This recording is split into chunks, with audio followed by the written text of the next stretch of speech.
Hello and welcome to the program. My name is Michael Finney. Today I am joined by author John Van Stry. Would you like to say hello, sir? Hello, everyone. Great to have you on the program. We connected from Raconteur Press. They're working with you on a new release, which we will be talking about soon. But let's hear more about you. Let's learn about John. Tell us maybe some of your background, where you're from, anything that you feel is important for people to know or for me to know. This is the first time we've met and that we've gotten to talk. Yeah, I'd like to say I'm kind of like from all over. I mean, I grew up in New York out on the island when it was a much different place than it is today. Went to college, went to the Air Force for a while. When I got out, I went to work in aerospace. I used to work for Grumman Aerospace, and they sent me around a few places. Eventually, I moved, I lived in California for quite a while working for them. Then I moved up to Oregon, then I moved back to California, then I moved to Oregon. I mean, I lived on the West Coast for over 30 years. Now I'm in Texas. I've been in Texas for a while now. I really like it here. I have an engineering degree. I'm a pilot. I don't fly anymore. I just don't have the time. Have a lot of strange and interesting hobbies and done a lot of strange and interesting things over the years. It'd take a long time to go over all of them, but I've worked in bleeding edge tech for quite a while. I got to work in a lot of leading edge stuff, both when I was in defense and then when I was working in the medical industry. Then some stuff when I went to work in what's known as the test and measurement industry for a while as well. So I've been all over the map on a lot of things. Very cool. When you say test of measurement, are you talking like NIST? Test and measurement. I used to work for Tektronix for quite a while, a oscilloscope company, which most people think about. And we also made logic analyzers, a lot of stuff. But we make test equipment and measurement equipment. And I worked for a few of their other divisions again later on. I went back to them for some other stuff. But primarily, most of the time I worked for them, I worked in that particular division. And I worked on some very interesting and amazing stuff. Like a lot of people don't understand analog and digital. I'm very familiar with most. My senior project in college was a DAC, basically, a digital analog converter. And oscilloscopes all used to be grayscale, as they call it, analog. And Tektronix was the last big maker of analog digital, of analog oscilloscopes, and they were going away for different reasons. And they were now the biggest maker, or one of the biggest, of digital oscilloscopes. And they figured out a way, actually, for the engineers. There's a funny story around that, too. Figured out a way to make a digital oscilloscope act, behave, and look exactly like an analog scope done. And that was a big secret project that we did that came out. And that was a lot of fun. But I was there for all of that. And then with some other things we did. I was lucky. I got to work on a number of their big secret projects while I was there. Just pure chance. But that's interesting. That's the test and measurement industry. Yeah. This is an interesting thing that I learned particularly about oscilloscopes is that's actually where Hewlett Packard kind of got their first break with Disney. Yes. As it turns out. Yeah. Cool to have that come back around and to know that they're maintaining their relevance. Who doesn't want to watch an oscilloscope? Who doesn't want to be just like hypnotized by one of those for a while, Yeah, I still have one, though it's a small portable type. But I have one. It's out in my shop. I don't use it very often anymore. I don't have much of a need. Any favorite places that you lived when you were bouncing around? I do like the Oregon coast. I am jealous of you. Oregon is hands down my most favorite place on the face of the earth. Wow. The only reason I am not living there, because it's beautiful. Oregon is incredibly beautiful. Mm-hmm. And I know a lot of Oregon expats, and I lived there for well over a decade. Is that the government is insane. The taxes are insane.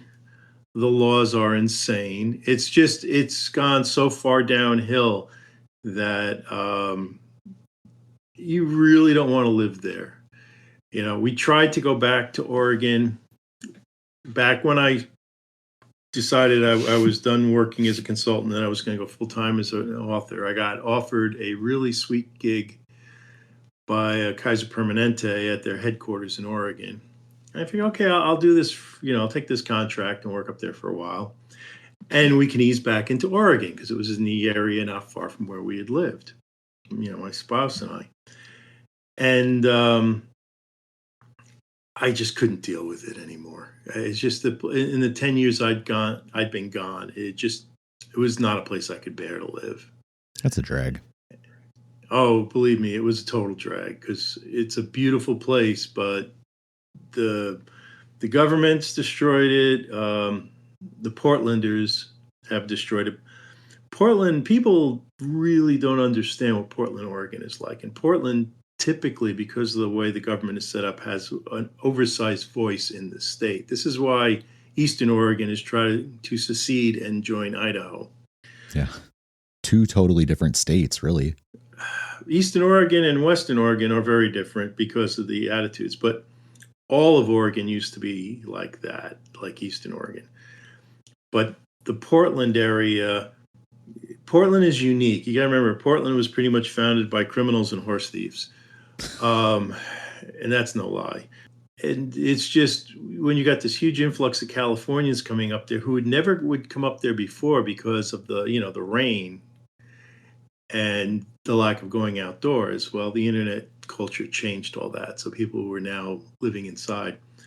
And, you see people talking now, oh, keep Portland weird. Portland hasn't been weird in a long time. Portland used to be weird. Portland now is conformist. It's highly conformist.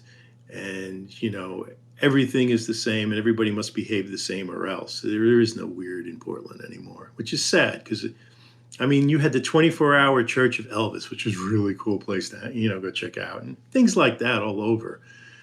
And a lot of interesting clubs and interesting places. And I suspect if they're still there, they're not that interesting anymore.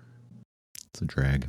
I have spent a little bit of time running around Oregon, but it was like late 2010s, and it was I was very insulated. I didn't love Portland. I shot through there and played a couple of gigs around town and stuff, and then I would get out by what is that, like Lincoln City?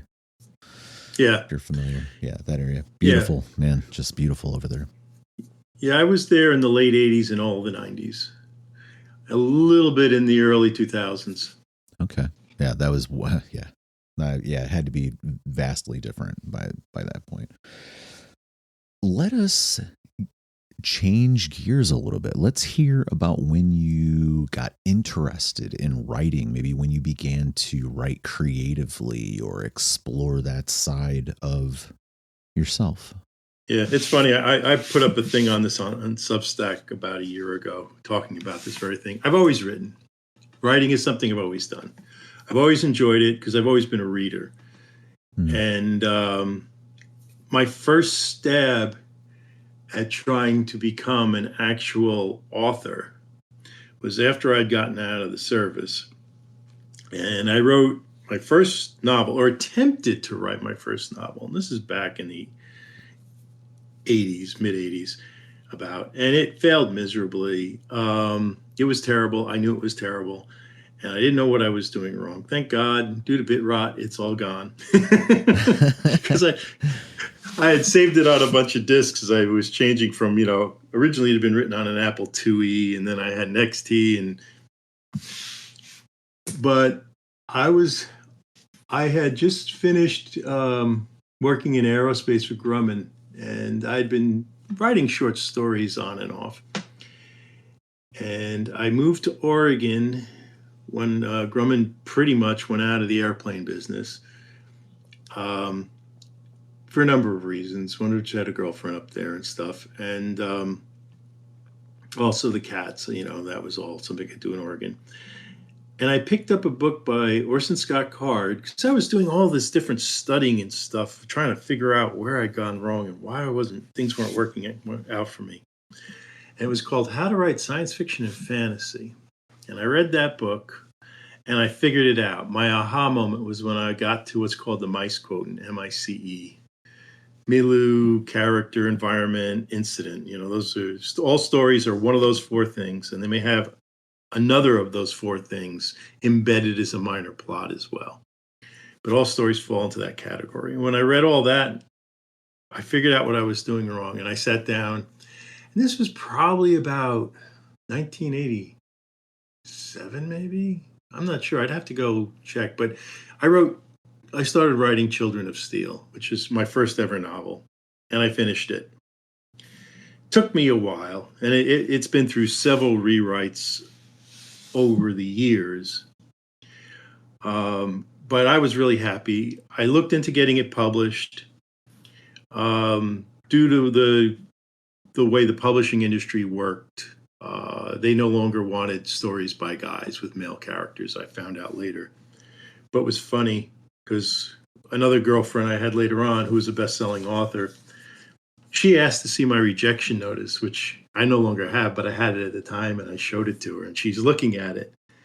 She goes, "Where's the rest of it?" I go, "What? This is all they sent me." She goes, "No, there should be more." I go, "Why?" She goes, "That's the head editor who wrote this." I go, "What?" She goes, "Yeah, you sent it to the slush pile. You made it through all the slush readers and through at least 2 other editors before it ended on the head editor's desk." Wow. Usually they will write you what they want you to change because everybody thought it was good enough that they gave it to the head editor. And I found out later that I guess they didn't want to tell me that. They didn't want stories from guys, or at least stories from guys with male leads. I guess they figured they'd get in trouble for that. But in the very early 90s, that was where publishing was going. They didn't really want male authors anymore. They wanted science fiction to be about women, not men.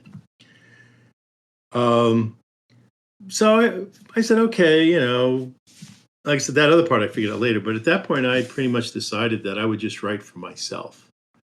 Because I also found out how much money authors were making. And as a consultant in the work I was doing, I was making way more money than they were. And I liked my lifestyle, but I did keep writing. And I wrote like several more novels. And then I started writing short stories for what were back then known as fanzines and today would be known as micropresses. And that was worthwhile an experience. Gerald Perkins, who unfortunately is no longer with us, was an editor who I worked with. And he's the one who really gave me a lot of clues on how to deal with short stories and stuff. And I wrote a number of stories for a particular fanzine that some people I knew owned. But again, I never expected to become full-time. It was in 2011 when my stepson gave me a Kindle. And I'm looking at this thing, because up to then I was like, I don't want an ebook. I want paperbacks. I want spine. I want something to hold in my hand, all that stuff. Yeah. And I'm looking through the Kindles, and I'm looking at the prices of the Kindle books, and they are just so outrageously high. There's a political story behind all that, too, believe it or not. Suffice to say, Steve Jobs would be in prison if he wasn't dead. The federal government was after him. So I'm looking, and I find all these stories that are really inexpensive, and they're self-published.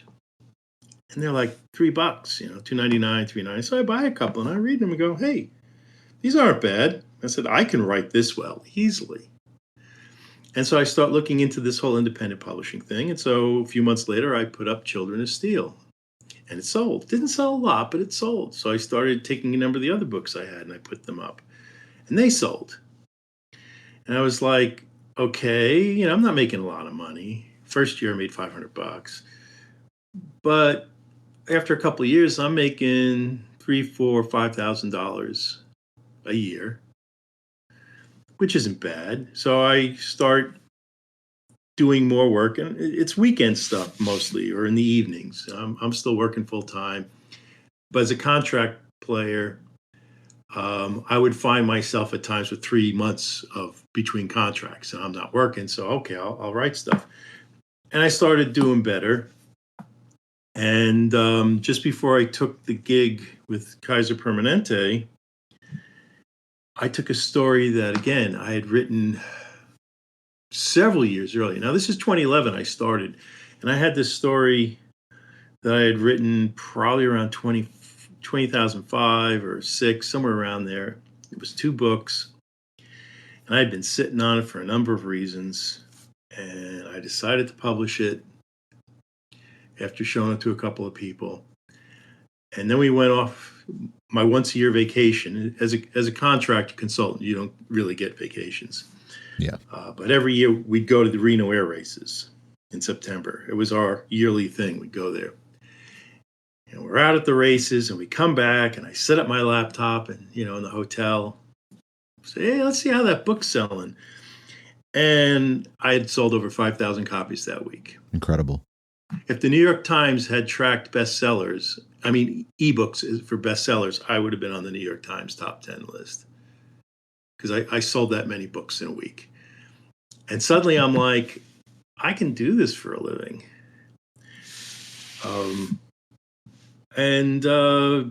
I did take that contract, Kaiser, like the following month, solely to see if I could get someone else to pay us to move to Oregon, or at least have someone pay for me to check it out.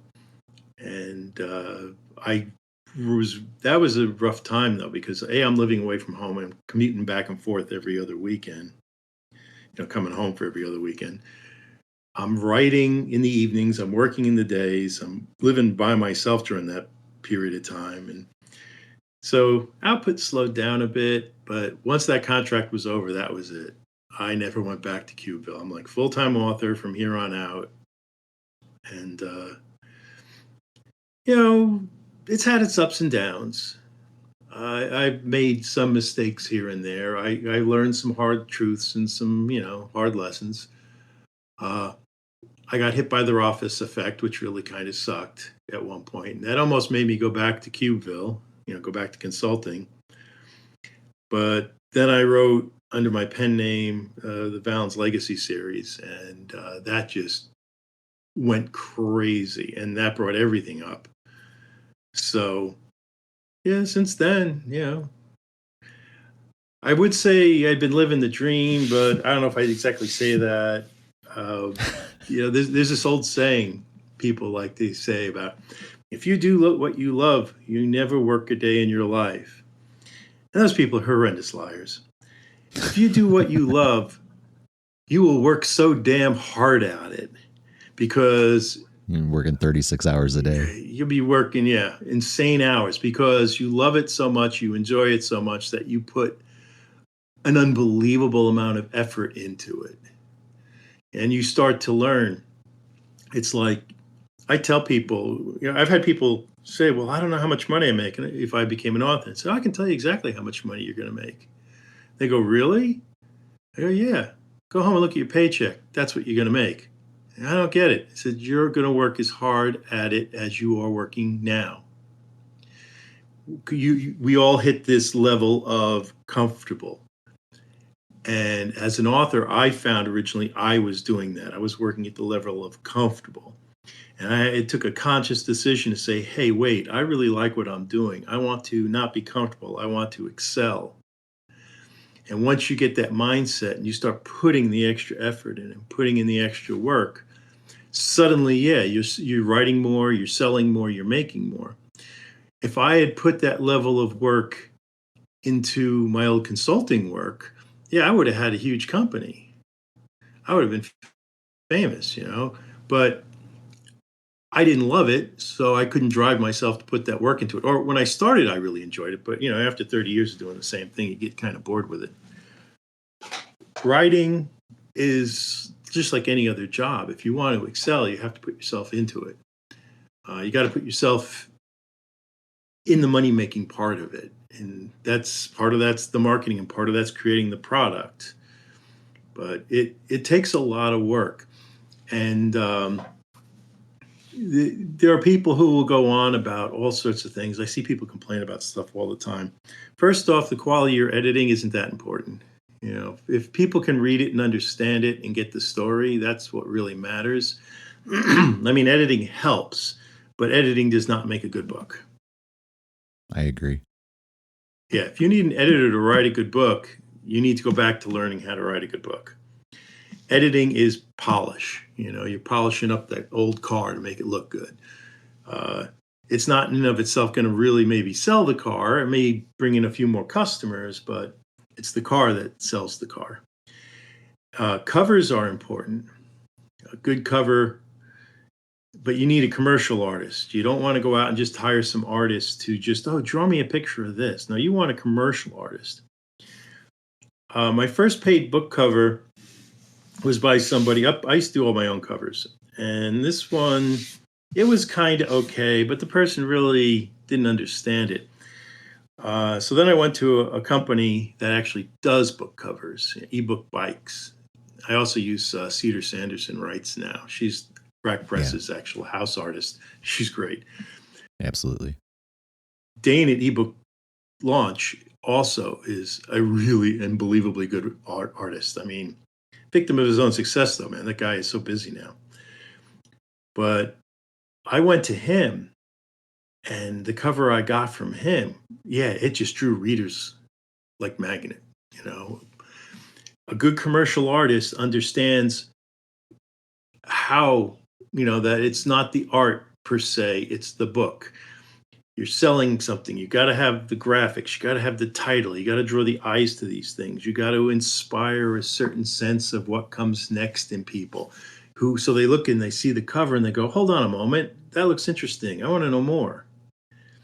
And, click here to see more. And so you really want somebody who will work with the graphics. I personally believe do not, unless you know enough about the graphics and the medium to do it yourself, you really want someone who is going to take those two disparate elements and put them together in a cover that works, the art and the graphics. And they do have to work together. I want to go back to a point you made a little while ago about the fact that you were writing a bunch of books and sitting on them, basically building back catalog for, it sounds like 10 or 15, maybe 20 years before you started releasing books. Is that what you're saying? I finished my first book. I would call it finished. Children of Steel was probably around 90, 91. And that was the one I tried to get published, and it really didn't go anywhere. So it was early 90s, and basically sat on that, and I continued to write stuff. I think throughout the 90s, I wrote a couple of things. Actually, I think Children of Steel was more like mid-90s. So throughout the 90s, I wrote a couple of things, mostly a lot of short stories. Come the 2000s, though, I wrote probably 4 or 5 novels at least, and I wrote them for me. I had tried being in several writing groups and stuff like that. I had tried sharing my writing in certain online places, and it was probably the places I was going to and everything else. I was in a particular fandom where I was sharing some of my writing, but I was routinely told by some of these people that I sucked. Okay. That I was a terrible writer, that I should give it up and blah, blah, blah, blah, blah. So I stopped sharing completely. I kept writing. I wrote for myself. I wrote the things I wanted to read. Honestly, Valen's Legacy was written 100% out of spite. It's now 28 books. Yeah, I finally wrapped up the follow-on series. Things like, again, Valley of Fire is a spin-off from another series I wrote, basically called Wolfhounds. And the whole Wolfhounds idea, again, was one of those things that kind of almost came out of spite. People say, I can't do this. Well, I'll show them. And when I finally developed that idea and wrote it, originally I was going to write it for a publisher, but they passed because they had a competing work and they didn't want to put both works out, which was their loss because I outsold their competing work. Brutal. Yeah, but that's the way it is sometimes. Yeah. I wanted to do more stories in that world. And I do plan on coming back to it and doing even more stories in it. So I've got the Wolfhound series, 6 books. But when I was working on that, I was talking to Ian and the folks at Raconteur, and Ian is like, hey, we'd like you to be our premier or whatever, our first author for doing novels, because they had been doing anthologies, and I'd been in a few of them. Yeah, and they wanted me to be their first novel artist. Apparently, people say I have a bit of a following, and well, who might argue? But I was like, yeah. And when I thought about it, I was like, this particular series is going really, really well, and people want to see more in it. So if I'm going to write them something, I'm going to drop it in that world. And I even have an idea for a side story. And originally it was supposed to be 1 book, and then I got about halfway through, and I told Ian it's going to be 3 books. And he was like, oh no, how terrible. A funny story on that. There's a group of us who meet in Wichita Falls, which is where, Ian and Jim Curtis, a number of other, now Cedar, all these friends of mine live. Jonna, who I've actually known for decades, lives there now too. And Ian and Jim was doing a book, and we were all doing short stories for it. And this is before Raconteur happened. We used to do this like once a year. And I had this idea for a book, or rather for a short story.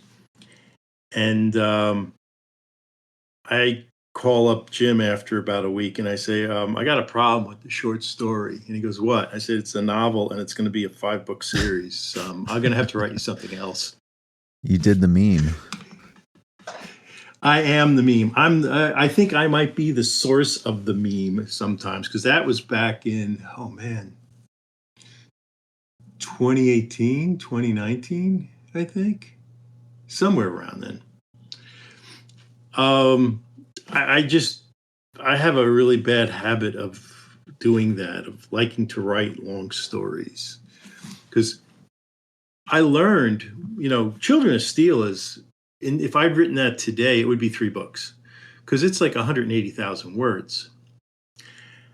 And I learned that in the ebook business, people really do not want books that long.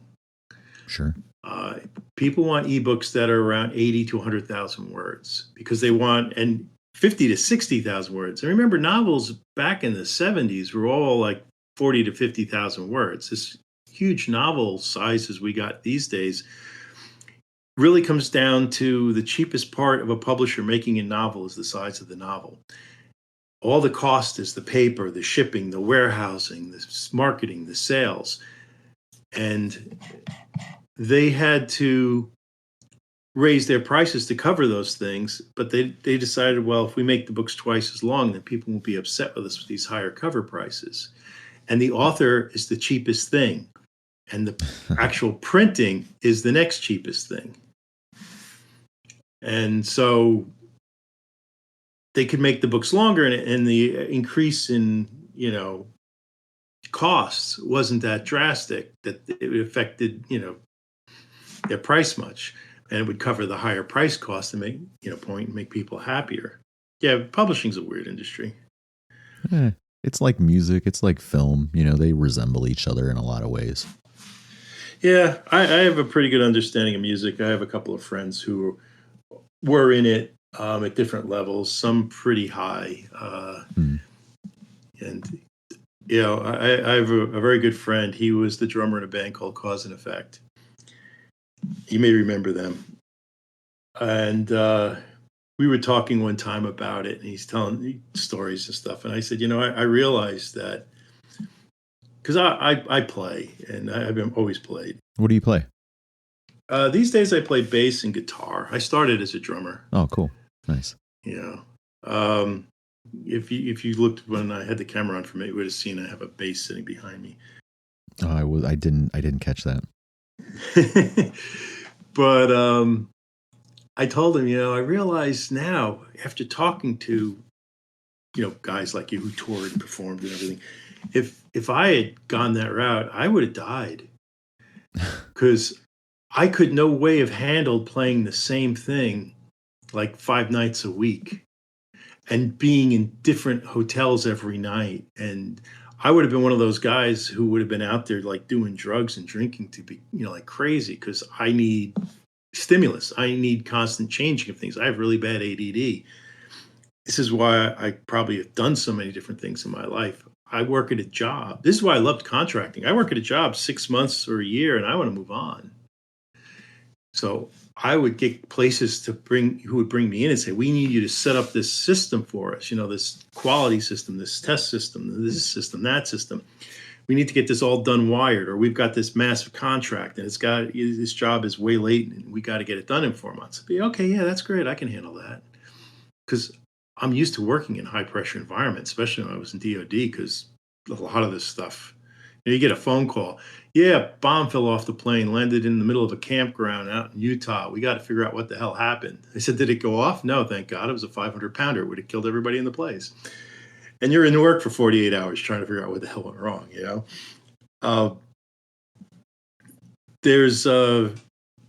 I loved that. I would go in and I work at these places and then get everything set up, show them all how to do it, teach them all how it runs. And all right, what's on the next horizon? It's time to look for another place, new product, a new thing. And I was interviewed at a company once for a contract and they kept asking me, how come you didn't stay at any place? And I looked at them, I said, you're hiring me for a contract. What the hell should you care? Right. This is 6 months, 9 month most gig. It's like, the whole reason I'm even here with the skills I have is because this is how I like to work. This is, at this point as a writer, this is the longest single job I've ever held. When I worked in aerospace, I was there for about 10 years, but I worked for different companies. And I guess the reason why I've been in this job for so long is because every time I start a new book or a new series, it's a new world. Yeah. It's something different. And so it appeals to that part of me that is always looking for new, the change, the something different. You and I are similar in that way. Yeah. I used to very much be the guy who'd be like, let's go have an adventure. Let's go take our trip here and see what's going on. Let's go drive there and see what's doing it. Let's go to this part of town where people say you shouldn't go just to see why. What's so special about it, Who are some of your influences or the things that you read growing up, or even maybe folks on the scene today that you appreciate? Well, Roger Zelazny and Robert Heinlein were probably two of my biggest literary influences. I still like to write when I can in first person singular, which is what Roger Zelazny absolutely mastered. But I know a lot of people want third person plural or omniscient, whatever you want to call it.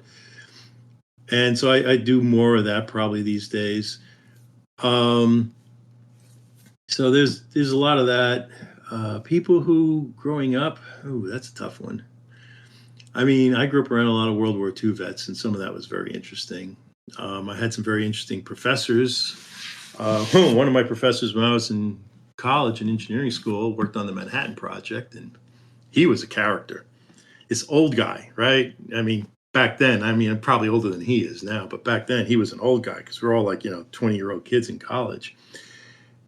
And he talks slow. And you start to realize the reason he's talking slow is because he's thinking about other things and doing other things in his head. And every so often when the word buffer empties, he has to fill it up and it goes off again. And I took a course one summer with him, and it was a smaller class because I was doing it to get caught up on certain things. It was a physics class. And he starts telling us basically Steve Martin jokes. He had a wicked sense of humor, but until in that smaller classroom, we all just thought he was this stodgy old physics professor. And then things start coming out about him working on the Manhattan Project and how he got on it. The really weird way he ended up there when people realized that this guy's a super genius. Why are we trying to put him in the infantry? Brilliant man. And when he would start telling these little side jokes and stuff, he would just kill us because we wouldn't expect it, that not only is he funny, but he's funny at our level of funny, young kid level or 20-year-old man level of funny. He was a really cool guy, Professor Kazenik. And yeah, there's been some other people I guess I've met over the years who've impressed me. Current writers, there are people who I don't get to read enough of, who I wish I could read more of, and there's always more I'm trying to get at. I just don't have enough time to read half the time. Michael Scott Earl is a favorite of mine. William D. Arand's a favorite of mine. Blaise Corvin is a favorite of mine. Of course, I know them, but I know them because I like their reading, their writing. It turns out they like my stuff too. So it's a bit of a mutual admiration society, but I think we all became acquainted with each other because we all liked each other's writing and style of writing and the stories we tell. There are some other people who write stuff that I really enjoy. And sometimes you look at some of the stuff and you try to figure out, what is it about this that I enjoy? What is it about this that I like? And what do these people do really well? I'm a huge fan of emulating. If I see someone who's doing stuff and it's very successful, people like Larry Correia, who I also know, I look at what they write and how they write it, and I say, can I learn something from this? I don't. When I see something and I get like jealous or envious, I don't sit there and get mad or anything. I look at that and go, okay, what are they doing that makes me feel that way? How can I use that feeling to make myself a better writer? What can I do to go down that road of being better at stuff? And this is a long time ago now, I guess about 6-7 years. I was sitting down and having lunch with Blaise Corvin, and we were talking about stuff, and he brought up one of his advertising campaigns and one of the things he wrote. And I think it shocked the hell out of him. I said, oh man, when I saw that, I was so jealous. He was like, what? I said, oh yeah, that was such a wonderful idea, and the way you marketed it and the story. I said, it was just so amazing. I looked at that and go, damn, why couldn't I do something like that? And and that's the stuff that kind of drives me these days when I'm trying to like push.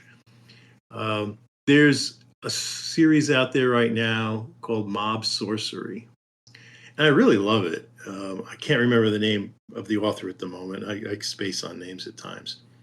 And I love it because the Byzantine political system that is going on in the background of the book is so involved. It's so hard to follow at times.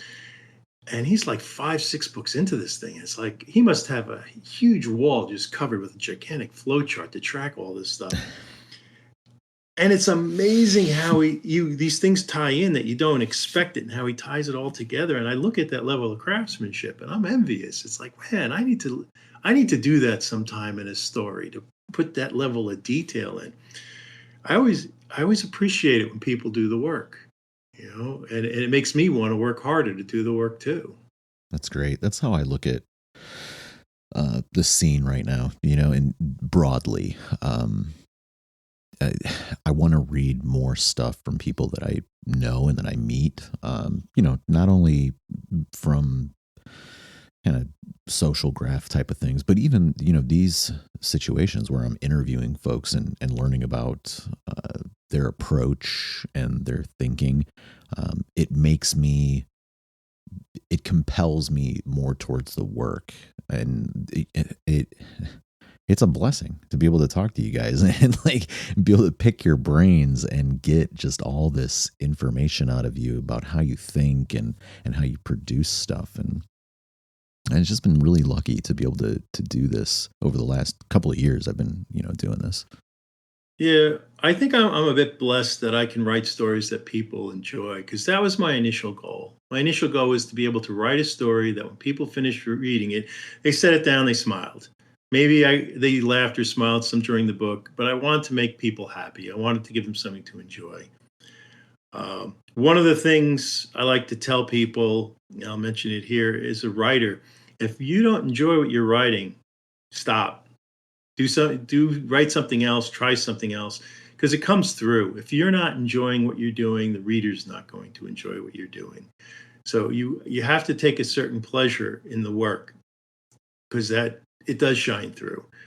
And there's no such thing as an overnight success. Everything takes time. I mean, from the time I first put pen to paper and decided I was going to be an author until I got my first bestseller was probably 20 to 30 years. It's a long road.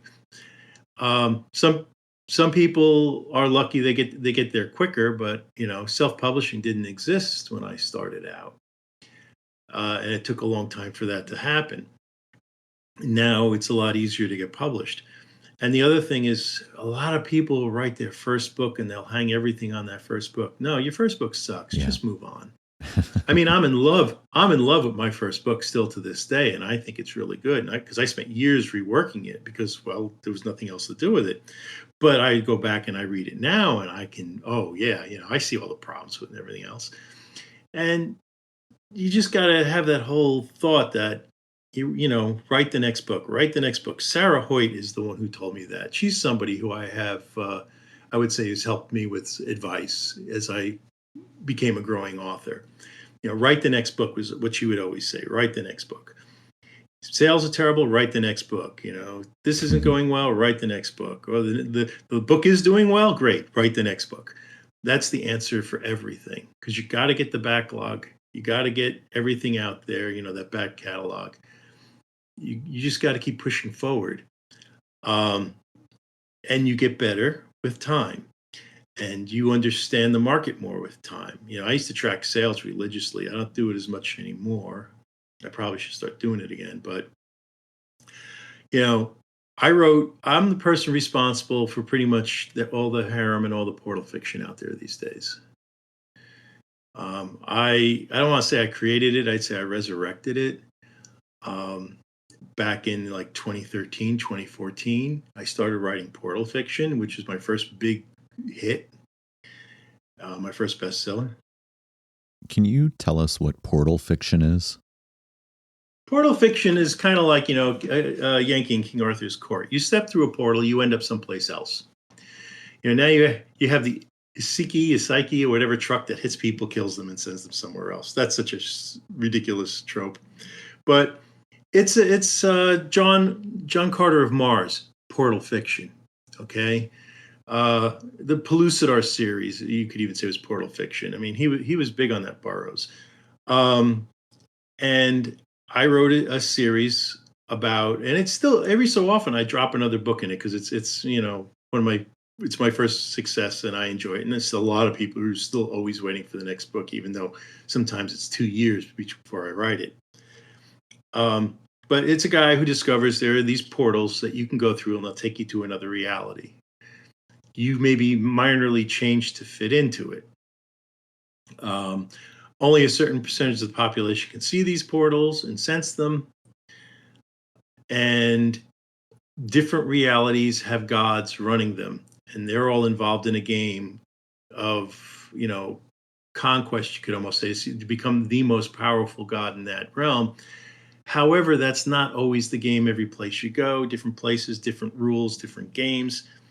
All this is part of a bigger thing called the infinite. And the gods among the infinite also play games amongst themselves that don't involve the realities. And as a person, you can only understand so much. Well, this character becomes a champion of a god in a specific reality, so he gets a little more understanding. Then things happen to him where he gains even a bit more understanding. It was originally based on D&D, the way everything worked. It was very much tabletop D&D kind of a game. But that's portal fiction, and I'm definitely the guy responsible for bringing that back. And then in that series, because the guy's like a sailor and he's got a wife in every port almost at one point, or a girlfriend in every port, because he's traveling to different realities constantly for doing work for his god. And that was picked up by what was then called the harem lit crowd from, actually not harem lit, the harem comics, the harem magna groups, who followed all the harem, quote unquote, magna stuff coming out of Japan. But in that harem, of course, the hero is always clueless and never does anything except for get bloody noses. Whereas my guy is like getting in relationships with these women and keeping them, some of them as, as partners, and being very responsible to them, and starting families and stuff. And one or two other people kind of came onto that scene pretty quickly, and we're kind of like the three leaders of the harem movement, I would say. But yeah, you can blame me for that, I guess. I happen to love the genre. I think it's a lot of fun. I mean, women have reverse harem, and nobody complains about that, right? Yeah, everybody gets what they want, I think. The following segment includes spoilers about the Valley of Fire trilogy series. Let's get into Lock and Load, book 3 of the Valley of Fire trilogy. What do we need to know? What is the setup? Where are you at? And obviously, let's make sure to mention that this is coming out from Raconteur Press. Okay, well, first off, it's not harem at all, and it's not portal fiction at all. This is science fiction. It's not hardcore science fiction, which I actually still write. I write it for Baen Books. For Raconteur Press, this is more of, it's a midline science fiction, touch of space opera. All right. In this world, you have AI is ubiquitous. It's in everything. And there are different levels of AI. There's like about 7 or 9 classifications, main classifications, and the subclassifications. I'd have to look at my notes. But AI runs so much stuff. Now, for AI to work properly, a long time ago, they started genetically modifying people with retroviruses to overview the AI. AI can only run so much and so long without human intervention or human coordination and oversight, or crashes. This is because AI was going crazy, hallucinating, doing strange things, which we all see, funnily enough, in the LLM models now. Yeah. And so eventually that became hereditary. There's a whole long story there. And you have people in different classifications. And their classifications, which are noble in layout, counts, earls, dukes, imperials. Basically, you have all those things. Oh, and barons. And that describes the level of your interface. People with interfaces have a little quicker reactions because they're wired a little differently, and they can work with the AIs, and they rule society. And society, in some ways, is very much a royalty-based thing. The main place is the Empire of Solaria, but that is not where this story takes place. This story takes place in the kingdom of Iroquois. Now, 2,000 years ago, when there was the big human diaspora at the height of AI, and just as the people with interfaces were starting to take over everything, a group mainly from the Greek area of the United States, of the world, settled this planet, Iroquois, and they settled a couple of planets around it, or rather a couple of solar systems around it. So they have a fairly stable kingdom, and it's been around for close to 2,000 years, but it's only a 4-star system nation, but for all that, it's fairly powerful. Our hero, Wolf, his real name is Eric Wolfram. We don't know his last name at the beginning. Him and his sister are refugees. Their parents were killed, getting them out of the Empire of Solaria. They were fleeing Solaria because Solaria had undergone a coup. And this very nasty group of people had taken over, and they were going around and exterminating anyone with an imperial interface, and a lot of the people with the regular interfaces who, if they talked back too much or just weren't in favor. So they didn't know who they were. So we start off with Eric, who eventually changes his name to his middle name, Wolf, because that's everyone's already calling him. And he's basically been taken in, him and his sister, by this guy, D'Artagnan. D'Artagnan, or Dar, is just a real character. He runs probably the biggest scrap and recycling yard on the planet. And he's involved in a lot of shady things. Does a lot of black market stuff, does a lot of dealing with privateers and pirates and all that. Wolf is just turned 18. He ends up, due to a series of incidents, in the privateers. Dar sets this up for him. While he's sailing with the privateers, he meets this girl, Mariella. Mariella has basically, she's gotten herself in a bad position because she's with a privateer that decided to play pirate. They lost. He basically bails her butt out. And they're kind of forced into a relationship at first. Non-sexual, nothing, just they have to be together because he's taking care of her so bad things don't happen.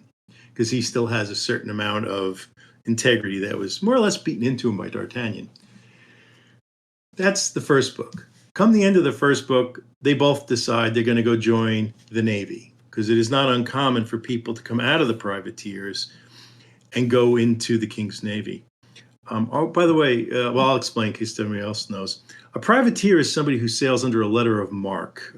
We use them. We may be using them again soon. There's been talk about it. A letter of marque says, you can go pirate anybody you want as long as it's not us or our allies, and we will cover for you. So you go sail out there, you go after people who are enemies of or are being disapproved of by the country that's given you the letter of marque.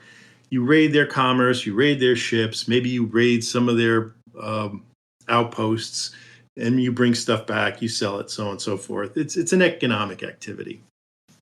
Privateers are one step above pirates usually.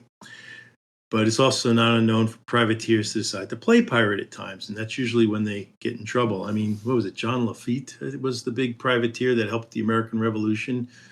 And if it was for something stupid that happened at the end, where he was trying to cover for somebody, he probably could have stayed here, but he got kind of forced out.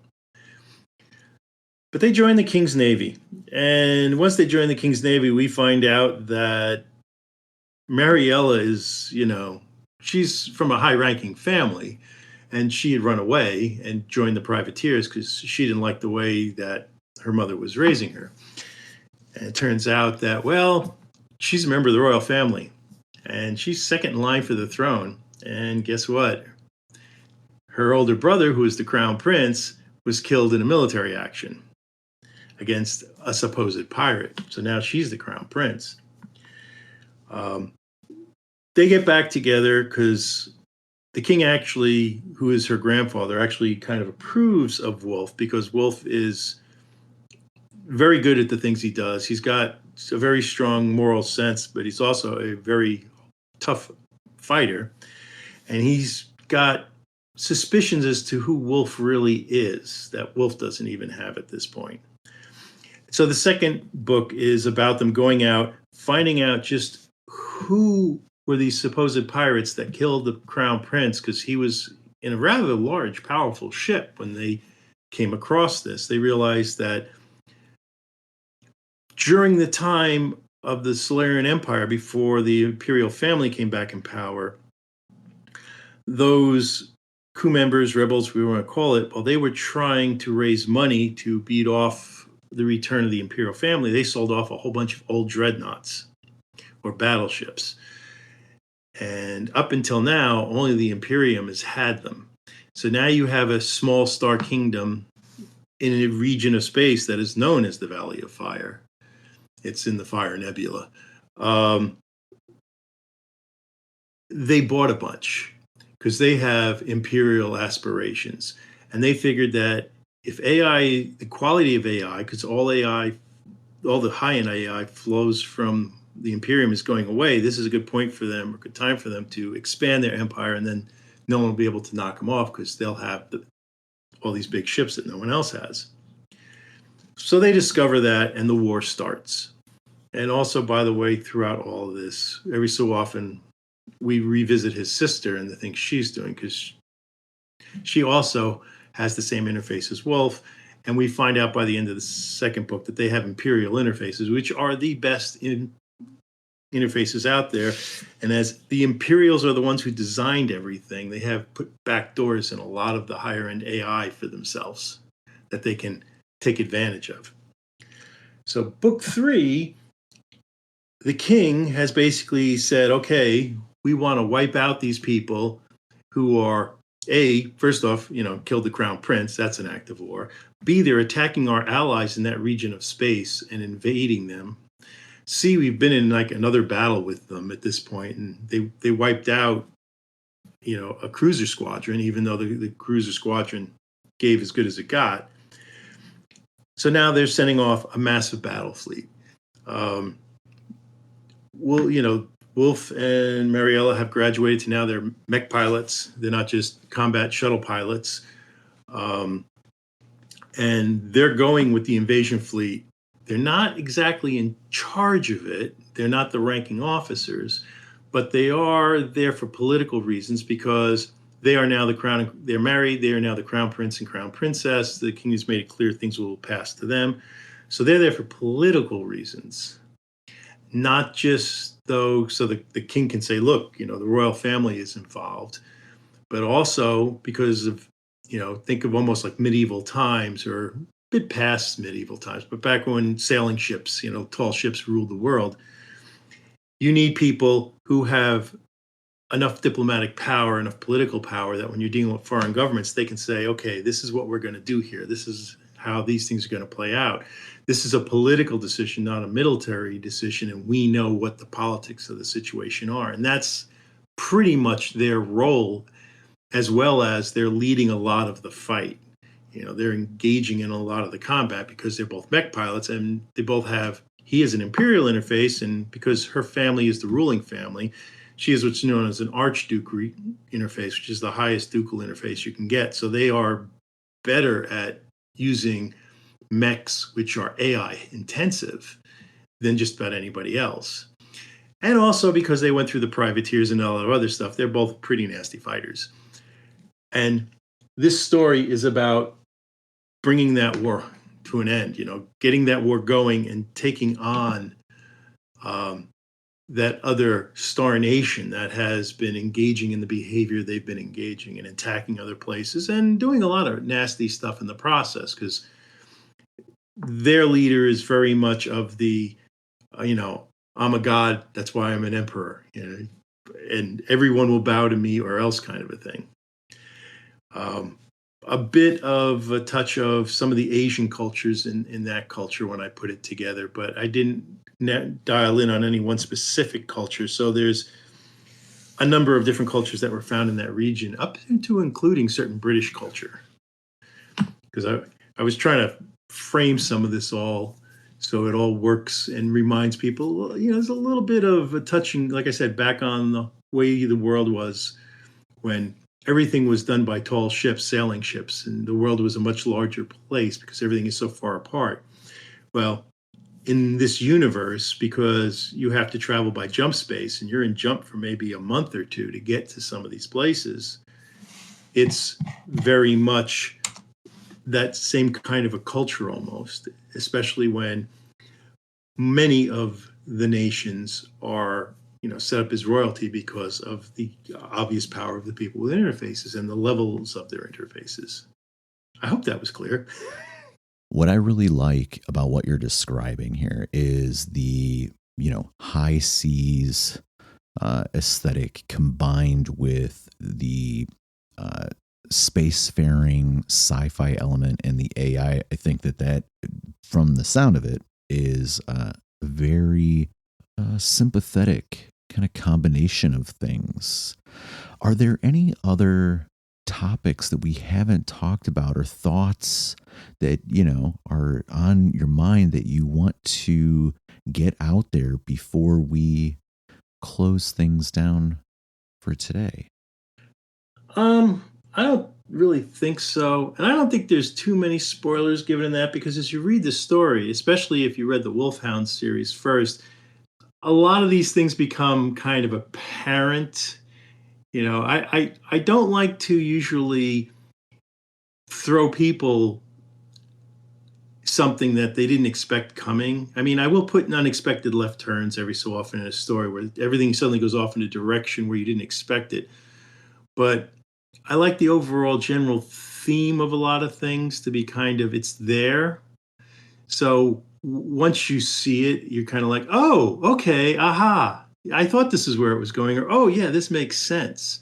So while I may have gone into a little bit of detail on the Valley of Fire thing, it is the third book. And so I would kind of hope that the people who are listening to this at this point have at least read the first one, Yeah, fair. But it was a fun series to write. I mean, the third book took a little bit of time.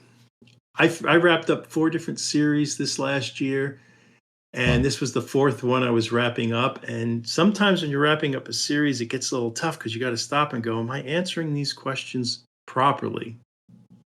Is there anything I'm forgetting to address? And because you got to make sure that you make everyone happy. You don't neglect something. Yeah.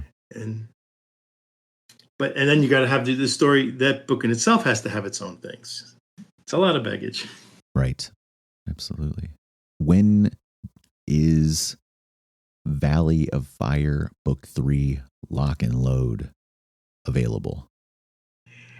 Okay, I am not sure of the exact date. I know it's early in February. I believe it goes live on like the 18th, but it should be pre-order sometime by the end of the first week of February. Excellent. And people can find it? They can find it if they search on Raconteur Press on Amazon, if they search on my name on Amazon, if they come to my website, johnvanstry.com, they'll see it. Raconteur Press will have stuff. If they follow me or Raconteur Press on either Substack or X, they'll see it. And the other thing I want to say is where Raconteur Press has been experimenting with releasing things in a series format where they break the book up into 3 pieces. This book, being the end of the trilogy, will be released whole. It will not be released as a serial and then whole at the following month. This entire book will be released in one shot. So for those people who are experienced with how they do their releases, this is going to be more of a traditional release. And again, it's you can search for me on the internet. I'm everywhere. You can search for me on Amazon. I've got a lot of books out, so I have a pretty big footprint. And again, Raconteur Press, they're Raconteur Press. Put that in, and you will find them. It is not hard to find them at all. They are very much up and coming in the publishing world. They are really been making a huge mark. John, great conversation. Great listen on my end. You do all the heavy lifting. This was easy. Yeah, us authors, we like to talk. Hey. Well, I thank you again and enjoy the rest of your day. We will talk again before too long. All right. Thanks a lot. And thank you for having me.